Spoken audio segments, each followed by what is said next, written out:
আজ আমি ভোর 5টায় উঠেছি। কেন জানো? কারণ বৈশাখ মাসের দ্বিতীয় দিন আজকে, আর বৃহস্পতিবার।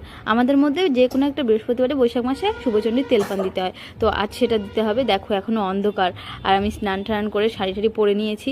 আমাদের সূর্য ওঠার আগেই ঘট বসানো হয়ে গেছে। আমার পেছনে দেখো এখনও মশারি টানানো, কারণ আমার মেয়ে আর আমার পতিদেব এখনও ঘুমোচ্ছে। আর আমাদের এদিকে সব রেডি হয়ে গেছে, সবাই আসছে এক এক করে। ফুল, জল, সিঁদুর, তেল এগুলো দিতে হয়, তো সবাই এখন দেবে। দেখো তোমাদেরকে একটু দেখাই, একজন এসেছে এখন দেবে। ওদের এটা দিতে হয়, তো যে যে আসবে সবাই ফুল, জল, দুধ, তারপরে সিঁদুর, তেল এগুলো দিতে হয়। তো এইভাবেই পুজোটা হয়। এখানে প্রসাদও সাজানো রেডি হয়ে গেছে। এরপরে আমার শাশুড়িমা আসবেন, পাঁচালি পরবেন, তারপরেই পুজো কমপ্লিট হবে। তো এখানে দেখো 5টা সুপরি, 5টা পানের উপর দিতে হয়, আর 2টো কলা পাতা দিয়ে দেখো কলা ঢাকা আছে। তো ওটা নাকি হাঁস, এটা পরে আবার খুলে দিতে হবে।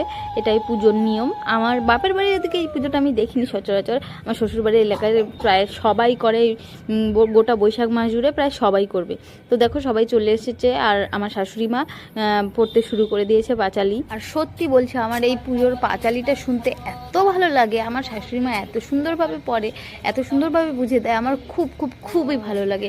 আর এই পুজোর প্রসাদ তো আরও ভালো লাগে। তো দেখো আমি তিলক পরে নিয়েছি, আর আমার তিলকের মাঝখানে মাছি এসে বসে পড়েছে। আমাকে খুব জ্বালাচ্ছে মাছিটা। আমাকে কেমন লাগছে বলো কিন্তু, ঘুমটা দিয়ে তিলক পরে, ঠিক আছে।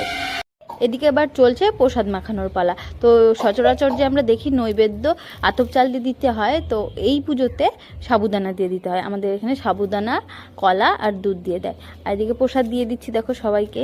আমাদের প্রায় 9টা নাগাদ আমাদের পুজো করে প্রসাদ বিতরণ সবই হয়ে গেছে। দেখো প্রসাদ, মায়ের প্রসাদ। মা সবার যেন ভালো করে, সবাইকে বিপদ থেকে রক্ষা করো মা শুভচণ্ডী। তো প্রসাদ খেতে আমার তো খুবই ভালো লাগে। সাবুদানার প্রসাদ আমি এত ভালো খাই, এত ভালো খাই। আমি বেশ অনেকটাই নিয়ে নিয়েছিলাম সকালবেলা, তো তাই অতটা খেতে পারবো না, তাও অনেকটা নিয়ে নিয়েছি। প্রসাদ বিতরণের পালা শেষ করে আমি ভাত বসিয়ে দিয়েছি। এ দেখো উনুনে ভাত হচ্ছে।